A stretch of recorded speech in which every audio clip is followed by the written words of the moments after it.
Good morning students. ये Bihar board के अर्थशास्त्र का ये चौथा पाठ है। इसके अंतर्गत हम लोग पढ़ेंगे, ये भी पाठ जो है बिहार बोर्ड के लिए काफ़ी इम्पोर्टेंट है। इसमें जो पहला प्रश्न आता है कि वित्तीय संस्थान से आप क्या समझते हैं। काफ़ी इम्पोर्टेंट प्रश्न है। वित्तीय संस्थान का मतलब होता है वित्त संबंधित, यानी कि जो रुपया संबंधित हमारे ज़रूरतों को पूरा करे, ऐसी संस्था को हम लोग वित्तीय संस्थान कहते हैं। इसमें देख लीजिए लिखा हुआ है कि देश अथवा राज्य की ऐसी संस्थाएं जो लोगों की आवश्यकता को पूरा करने के लिए साख एवं मुद्रा संबंधी कार्यों को पूरा करती है।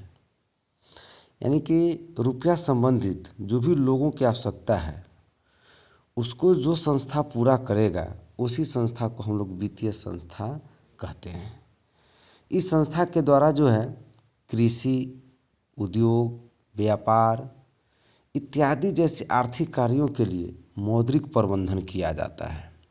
मौद्रिक यानी कि वही रुपया संबंधित व्यवस्था किया जाता है। ये संस्थाएं समाज के लिए आर्थिक विकास के लिए अल्पकालीन मतलब होता है सबसे कम समय के लिए, मध्यकालीन यानी कि उससे थोड़ा ज़्यादा समय के लिए, और दीर्घकालीन यानी सबसे लंबे समय के लिए ऋण यानी यही कर्जा जो होता है उसकी सुविधा प्रदान करती है। ऐसी संस्था को हम लोग वित्तीय संस्थान कहते हैं। जैसे हमारे देश में बैंक है, ये सब हमारे लिए क्या हो गया, वित्तीय संस्था हो जाता है। काफ़ी इम्पोर्टेंट प्रश्न है, वित्तीय संस्थान से आप क्या समझते हैं। तो देश अथवा राज्य की ऐसी संस्थाएं जो लोगों की आवश्यकता को पूरा करने के लिए साख एवं मुद्रा संबंधी कार्यों को पूरा करती है, ऐसी संस्था को हम लोग वित्तीय संस्थान कहते हैं।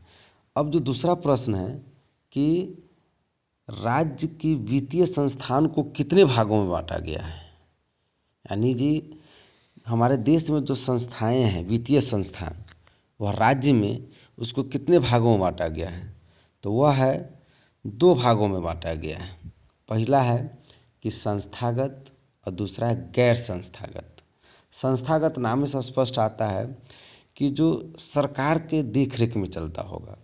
इसके अंतर्गत सहकारी बैंक, प्राथमिक सहकारी समितियां, भूमि विकास बैंक, क्षेत्रीय ग्रामीण विकास बैंक, व्यावसायिक बैंक इत्यादि को शामिल किया गया। जो भी बैंक होगा, जैसे इलाहाबाद बैंक है, स्टेट बैंक है, इस सारा बैंक जो आएगा हमारा किसके अंतर्गत, संस्थागत वित्तीय संस्था के अंतर्गत। अब जो दूसरा है वो है गैर संस्थागत। गैर संस्थागत का मतलब है कि इसके अंतर्गत महाजन, जो गांव घर में भी देखिएगा किसी को ज़रूरत पड़ता है तो महाजन, सेठ, ये सब जो है, या रिश्तेदार से भी पैसा लेकर लोग जो अपनी आवश्यकता को पूरा कर लेता है तत्काल। तो ये सब जो संस्था है वह कहलाएगा हमारा गैर संस्थागत संस्था। अब जो प्रश्न है कि किसानों को साख अथवा ऋण की आवश्यकता क्यों पड़ती है। किसानों को साख अथवा ऋण की आवश्यकता क्यों पड़ती है। तो किसान जो है, जानते हैं हम लोग कि भारत जो है कृषि प्रधान राज्य है, देश है। तो आखिर किसानों को ऋण की आवश्यकता क्यों पड़ती है। तो किसानों को खाद, बीज, सिंचाई की व्यवस्था, कीटनाशक दवा खरीदना, कृषि की नई तकनीक के प्रयोग के लिए ऋण या साख की आवश्यकता होती है। जब बाढ़ या भूकंप, सूखे जैसे प्राकृतिक आपदा आती है तभी इसको जो है किसान लोगों को कर्ज की यानी ऋण की आवश्यकता पड़ती है। सही बात है, किसान के पास जो पूंजी है नहीं, तो अच्छे बीज, खाद, सिंचाई की व्यवस्था, क्योंकि हमारे देश में समय पर अगर वर्षा नहीं होती है तो फसलों को उत्पादन करने के लिए सिंचाई की आवश्यकता पड़ती है। इसके लिए ही किसानों को जो है साख अथवा ऋण की आवश्यकता पड़ती है। अगला जो प्रश्न है कि व्यावसायिक बैंक कितने प्रकार की जमा राशि को स्वीकार करते हैं। व्यावसायिक बैंक का मतलब है आपके आजू बाजू में भी बहुत सारा बैंक होगा। स्टेट बैंक होगा यानी भारतीय state bank, Punjab national bank, इस सब बैंक जो है क्या है, व्यावसायिक बैंक है। यह सब जो है समय समय पर जो है व्यवसाय करता है। जैसे इसका भी बहुत सारा कार्य है, जिसमें इसमें मेन कार्य जो है उसका 4 प्रकार का कार्य है। पहला अस्थाई जमा। स्थाई जमा का जो होता है फिक्स डिपॉजिट, यानी कि इस खाता में कोई भी अगर कस्टमर है तो अपने रुपया को एक निश्चित समय के लिए 4 वर्ष या इससे अधिक के लिए भी जमा उसमें कर सकते हैं, और इस जमा राशि पर बैंक जो है सबसे ज़्यादा ब्याज देता है। अस्थाई जमा, जैसे किसी के पास बहुत सारा पैसा है तो फिक्स डिपॉजिट यानी कुछ 4 साल 5 साल के लिए आप एफडी कर सकते हैं, उसको जमा कर सकते हैं। उस पैसा को बैंक क्या करती है, जमा कर लेती है और उस पर अच्छा ब्याज देती है। तो ये बैंक का क्या हुआ, कार्य हुआ। दूसरा है चालू खाता, यानी कि आप जाइएगा बैंक में और कहिएगा कि हमें चालू खाता खुलवाना है, तो आपको चालू खाता खोल देगा बैंक, और उसमें आप अपनी इच्छा अनुसार जमा कर सकते हैं अथवा निकाल भी सकते हैं। तीसरा है संचयी जमा। संचयी जमा है कि इस खाते में रुपया जब चाहे आप जमा कर सकते हैं, किंतु रुपया निकालने का अधिकार जो है सीमित रहता है, यानी कि आप अनलिमिटेड मात्रा में पैसा नहीं निकाल सकते हैं। ये हो गया आपका संचयी जमा। अगला है आवर्ती जमा, रेकरिंग डिपॉजिट, यानी कि इसमें जो होता है प्रति माह के हिसाब से जो है कस्टमर जो है अपना पैसा इसमें जमा करता है। आवर्ती जमा है कि इसमें जो है खाते में बैंक अपने ग्राहक को प्रति माह एक निश्चित रकम जमा करने की सुविधा प्रदान करता है। इसमें क्या है कि कम से कम इसमें दिया है कि एक रकम निश्चित समय यानी 60 माह या 72 माह के लिए जमा करवाता है, और एक निश्चित राशि भी उसके बाद वो देती है। अब जो इसमें प्रश्न है कि स्वयं सहायता समूह से आप क्या समझते हैं। स्वयं सहायता नाम से स्पष्ट है कि अपनी सहायता स्वयं करना समूह में, यानी कि स्वयं सहायता समूह ग्रामीण क्षेत्र में व्यक्ति, खास करके ये महिलाओं के लिए समूह होता है, जो अपनी बचत तथा बैंकों से लघु ऋण लेकर अपने सदस्यों के पारिवारिक जरूरतों को पूरा करता है और गांव के विकास और महिला के सशक्तिकरण में योगदान होता है। सही बात है। स्वयं सहायता समूह जो है इसके अंतर्गत महिलाओं का एक समूह होता है। इसमें 10 से 15 महिला आपस में मिलकर एक समूह का निर्माण करती है और अपनी बचत को जमा करके और बैंक से लघु ऋण लेती है और अपने को विकास करती है, यानी कि अपने ज़रूरतों को पूरा करने के लिए उससे एक रोजगार करती है। इससे क्या होता है कि गांव के महिला का विकास होता है और उसके सशक्तिकरण यानी आत्मनिर्भरता में भी विकास होता है। अगला जो प्रश्न है कि भारत में सहकारिता की शुरुआत किस प्रकार हुई है। सहकारिता जो है कैसे आया है, कहाँ से इसका जो है निर्माण हुआ है। तो 1904 ईस्वी में सहकारिता साख समिति विधान पारित हुआ, एक नियम आया उसमें यह पारित हुआ, और उसके बाद 1912 ईस्वी में एक और अधिनियम बनाया गया, और इस अधिनियम में ऋण मतलब वही कर्जा जो होता है, ऋण के अतिरिक्त अन्य उद्देश्यों के लिए सहकारी समितियां स्थापित करने की व्यवस्था की गई। और 1935 ईस्वी में ये बहुत इम्पोर्टेंट ऑब्जेक्टिव भी है कि 1935 ईस्वी में रिजर्व बैंक ऑफ इंडिया की स्थापना हुई और इसके अंतर्गत एक कृषि साख विभाग का गठन किया गया। तो इस तरह से जो है धीरे धीरे भारत में सहकारिता का शुरुआत हुआ है। अगला जो प्रश्न है कि सूक्ष्म वित्त योजना से आप क्या समझते हैं। अच्छा क्वेश्चन है कि सूक्ष्म वित्त योजना से आप क्या समझते हैं। स्पष्ट है, नामे से स्पष्ट है। सूक्ष्म मतलब होता है छोटा। सूक्ष्म वित्त योजना को परिभाषित कीजिए, यानी कि छोटे स्तर पर गांव, कस्बों, जिलों में गरीब परिवारों को स्वयं सहायता समूह के माध्यम से कम ब्याज पर ऋण उपलब्ध कराने की जो व्यवस्था है उसी को हम सूक्ष्म वित्त योजना कहते हैं। छोटे स्तर पर गांव के जो लोग हैं उनको और गरीब है उनके ज़रूरतों को पूरा करने के लिए कम ब्याज पर, ये जो है आपको कम ब्याज पर ऋण उपलब्ध कराया जाता है। ऐसे ही संस्था को हम लोग सूक्ष्म वित्त योजना कहते हैं। अगला जो प्रश्न है कि राष्ट्रीय वित्तीय संस्थान को कितने भागों में बांटा गया है। हमारे देश में जो राष्ट्रीय वित्तीय संस्थान है उसे कितने भागों में बांटा गया है।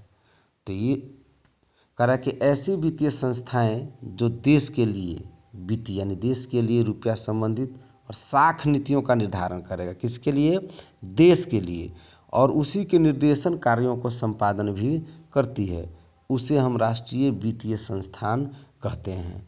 जो देश के लिए काम करेगी, ऐसी संस्थाएं जो देश के वित्तीय और साख नीतियों के निर्धारण एवं उसी के निर्देशन कार्यों को संपादन भी यानी पूरा करती है, उसे हम राष्ट्रीय वित्तीय संस्थान कहते हैं। इसे मुख्यतः दो भागों में बांटा गया है। एक है भारतीय मुद्रा बाजार और दूसरा है भारतीय पूंजी बाजार।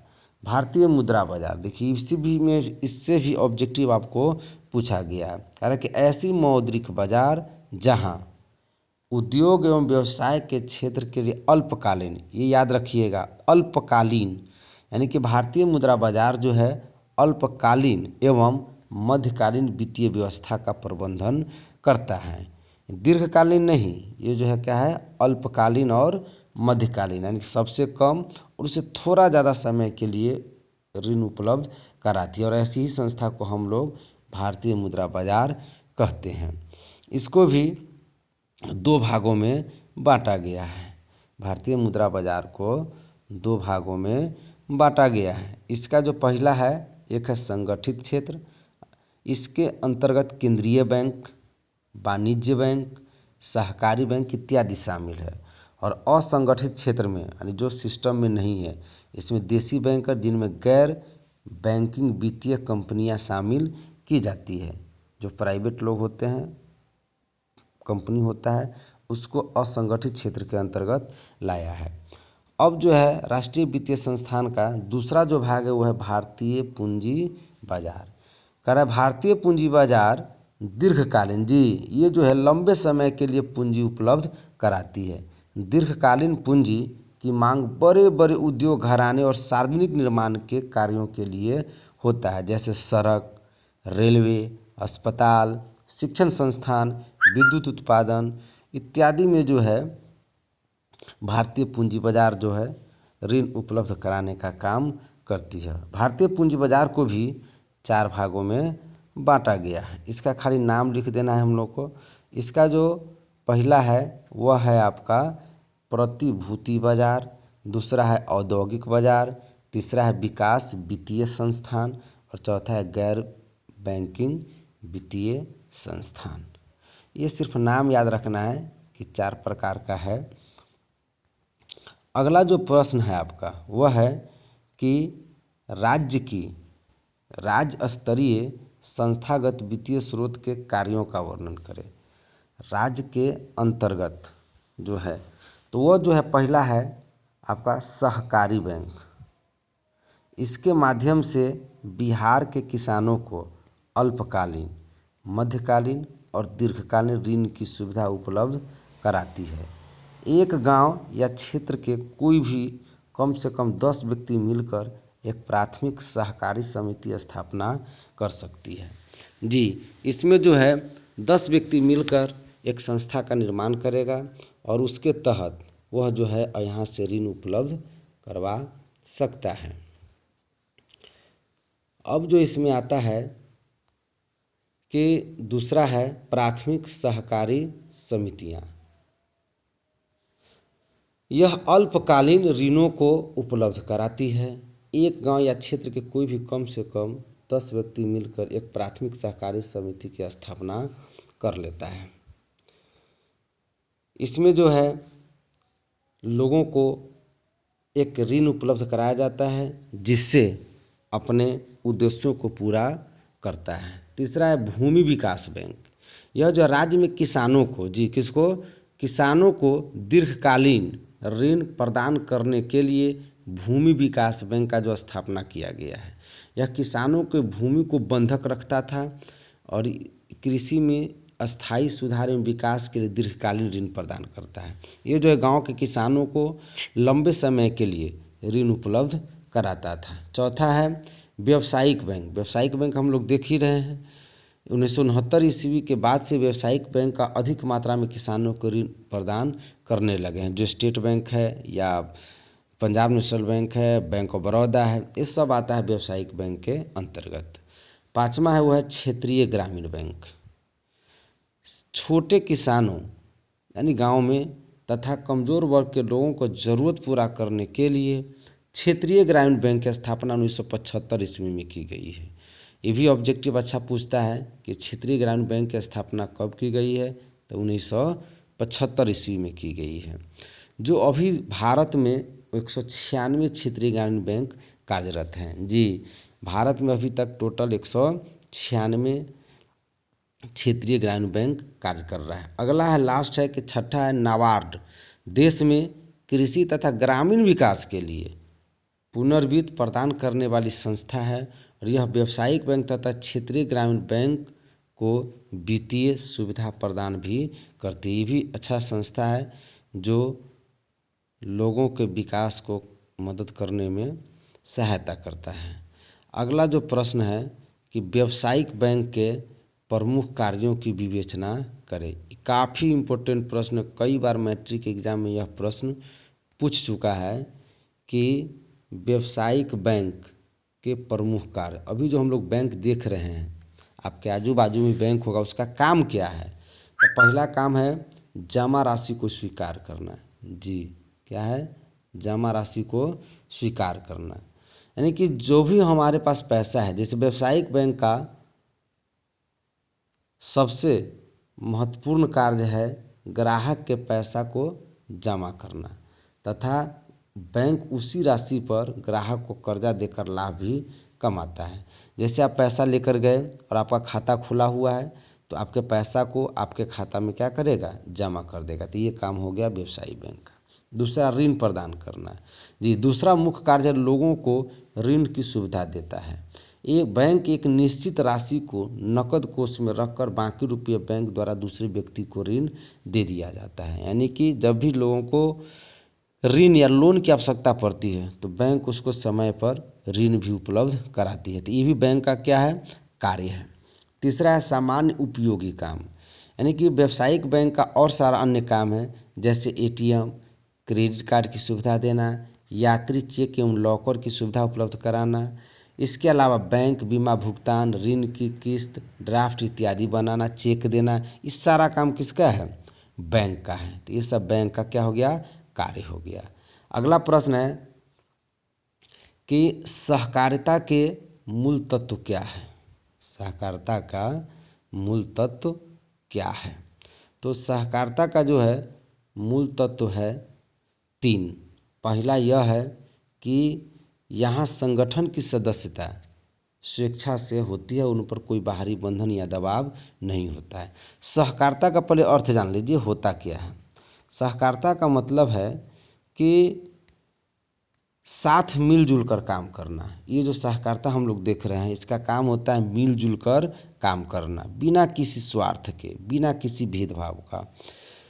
तो इसका जो पहला मूल तत्व, इसमें 3 मुख्य मूल तत्व है। पहला यहाँ पर है कि यहाँ की जो संगठन है, इसमें जो कोई भी सदस्य बनेगा तो अपनी स्वेच्छा से बनेगा, उस पर कोई बाहरी बंधन या दबाव नहीं होगा। दूसरा है कि इसका संचालन जनतंत्रात्मक होता है, यानी लोगों के द्वारा होगा। इसमें जो सदस्य होंगे उनके द्वारा होता है और इसके सदस्यों के बीच पूंजी हैसियत या किसी अन्य आधार पर कोई भेदभाव नहीं किया जाएगा।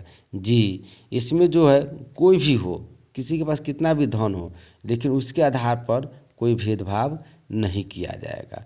इसका जो तीसरा है, इसका तीसरा जो है सहकारिता का जो तीसरा मुख्य मूल तत्व है वह है कि इसके आर्थिक उद्देश्यों में नैतिक और सामाजिक तत्व भी शामिल होते हैं। यह केवल आर्थिक लाभ कमाने के लिए कार्य नहीं करता है, बल्कि लोगों को आपस में मिलने के लिए भी प्रेरित करता है। इसका एक और है कि बिहार के विकास में इसकी क्या भूमिका है। तो राज्य के विकास में इसका काफ़ी महत्वपूर्ण भूमिका है। बिहार एक पिछड़ा राज्य है, हम लोग जानिए रहे हैं। बिहार क्या है? एक पिछड़ा राज्य है। जब बिहार का बंटवारा नहीं हुआ था तो उस समय प्राकृतिक संसाधन भी बिहार में था, लेकिन आज प्राकृतिक संसाधन झारखंड में चला गया है। यहाँ की कृषि भी मानसून पर आधारित है, यानी कि समय पर वर्षा होगा या नहीं भी हो सकता है, फिर भी लोग कृषि कार्य करने के लिए क्या है, विवश है। अतः ये जो है लोग आपस में मिलजुल कर सहकारिता का काम करता है, जिससे उसका जो है विकास होता है। अतः सहकारिता के द्वारा अगरबत्ती, बीड़ी निर्माण यानी बीड़ी बनाने का काम, जूता, ईंट बनाने जैसे महत्वपूर्ण रोजगार चलाई जा रही है। ग्रामीण स्तर पर काफ़ी हद तक विकास हो भी रहा है और धीरे धीरे लोगों का जीवन स्तर इससे ऊंचा उठ भी रहा है। कहने का मतलब है कि सहकारिता जो है एक तरह से लोगों को विकास करने में काफ़ी मदद कर रहा है।